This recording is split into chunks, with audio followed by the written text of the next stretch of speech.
Hey, it's NPR's Book of the Day. I'm Andrew Limbong. There were a batch of TV shows in the early 2000s that had to do two things. One, be entertaining, and also, two, introduce queer culture to a sheltered, closeted America.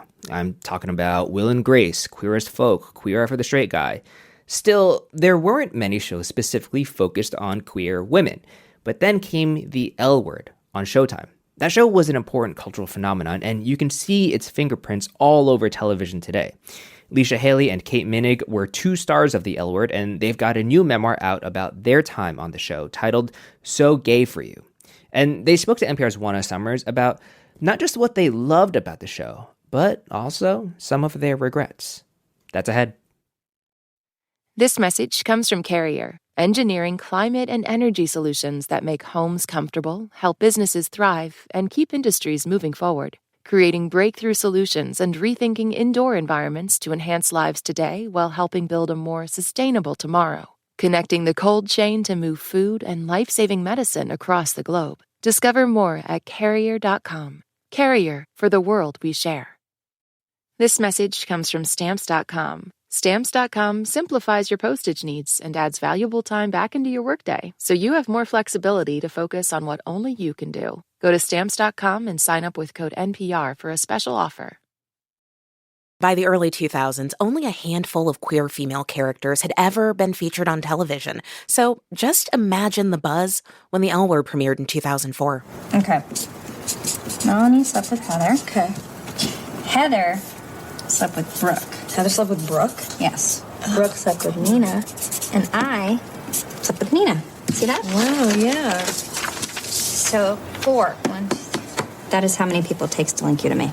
Over 6 seasons in a 2019 reboot, the L Word explored lesbian identity, friendship, and sex with nuance, humor, and a whole bunch of drama. Leisha, Hailey, and Kate Moennig starred in the L Word as Alice and Shane, and they are the authors of a new memoir. It's called So Gay for You, Friendship, Found Family, and the show that started it all. Leisha, Kate, welcome to All Things Considered. Oh, goodness. Thank you for having us. Thank you so much for having us. We're thrilled to be here. I got to just start off by saying that you have lit up several of my group chats who are just so excited to have this conversation. I mean, the L Word for so many of us was a show that we found community around, we found family around, and even so many years removed, that seems to be the case now. What do you think it is about the L Word that has been so enduring for so many people? Isn't that wild? It's still connecting.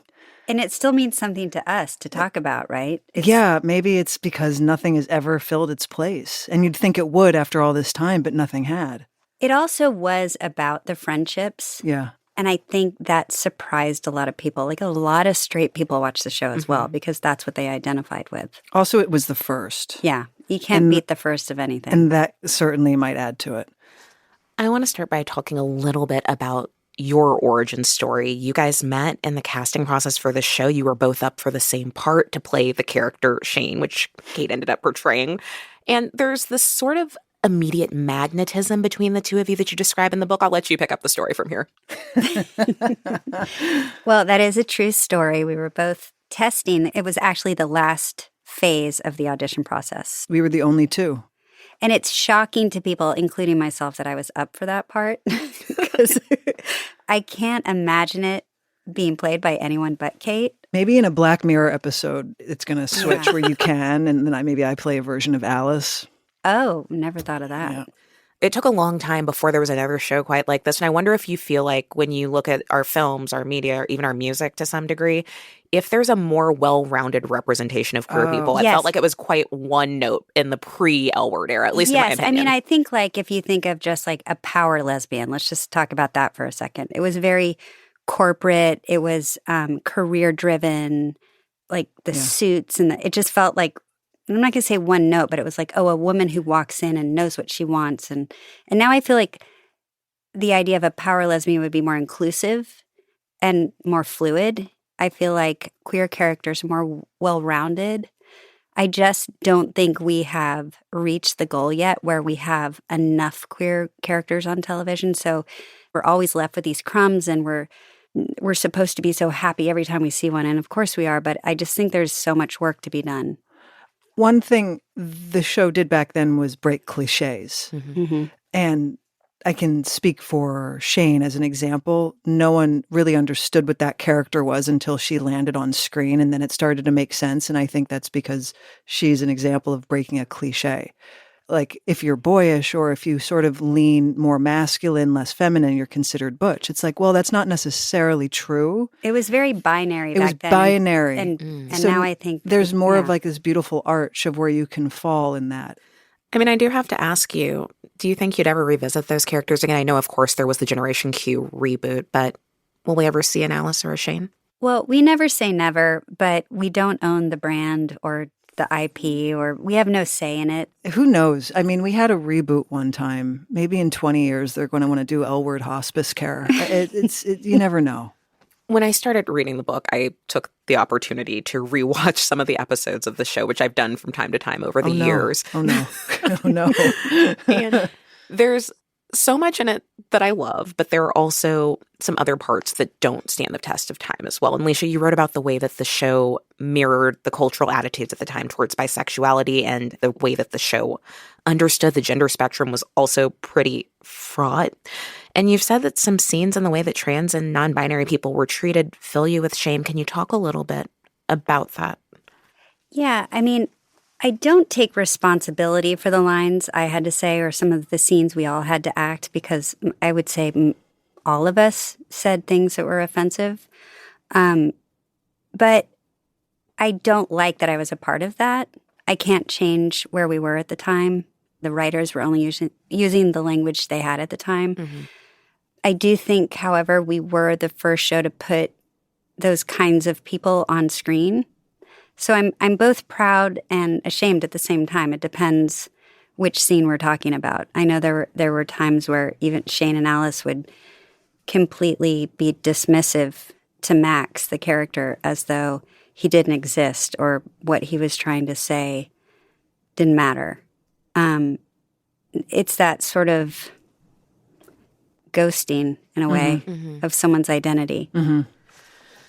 I want to circle back to where we started, which is talking about your friendship. I know that the two of you also have a podcast that is rooted in your friendship. It's called Pants with Kate and Leisha. Can you just tell us about the name? Well, Pants came from Mia Kirshner, who played Jenny, because Leisha and I were like two glue sticks stuck together. And one day Mia saw us and she had a light bulb go off and she said, "Oh, look, it's pants." And we said, "What does that mean?" She's like, "You're like a pair of pants. You can't have one leg without the other." And we thought initially it was an insult. And then when we actually had the image in our head, we're like, actually, no, that makes sense. Cut to 15, 20 years later, and this podcast idea came to us and we had to come up with a name. And Leisha goes, "Remember pants?" And I was like, that's it. That's the answer. Just listening to the two of you talk about your friendship, I love that there's this magic between the two of you, but you have made it so clear that it's not always some sort of fairy tale and that maintaining a decades-long friendship takes work. I wonder if you could just tell us maybe one thing from each of you. What's the key to making it work for all these years? I use the word consistency a lot, because I think without it, things can die on the vine, especially when it's a friendship. And especially as you get older and you have different responsibilities than you did when you were in your 20s. I think also I've learned to be more vulnerable with Kate. We put so much concentration on, significant others or home life. But sometimes friendships take more work. And also friendships are the perfect medicine. Sometimes it's it is. Like there are times where sometimes I'm having a day, whatever kind of day that is, and nothing's really scratching that itch. And then you and I will hop on the phone and it's the perfect antidote. Whew. And now I move on. We have been speaking with Leisha Hailey and Kate Moennig, the authors of the memoir, So Gay for You. Thanks to both of you. Thank you for so having much. us. Girls in tight dresses. This message comes from Charles Schwab. When it comes to managing your wealth, Schwab gives you more choices, like full-service wealth management and advice when you need it. You can also invest on your own and trade on Thinkorswim. Visit schwab.com to learn more. This message comes from LinkedIn Ads. One of the hardest parts about B2B marketing is reaching the right audience. That's why you need LinkedIn Ads. You can target your buyers by job title, company, role, seniority, and skills, All the professionals you need to reach in one place. To get a $100 credit on your next campaign so you can try it yourself, just go to linkedin.com/results. That's linkedin.com/results. Terms and conditions apply. Only on LinkedIn ads. This message comes from Mint Mobile. If you're tired of spending hundreds on big wireless bills, bogus fees, and free perks, Mint Mobile might be right for you with plans starting from $15 a month. Shop plans today at mintmobile.com/switch. Upfront payment of $45 for 3-month 5 GB plan required. New customer offer for first 3 months only. Then full price plan options available. Taxes and fees extra. See Mint Mobile for details.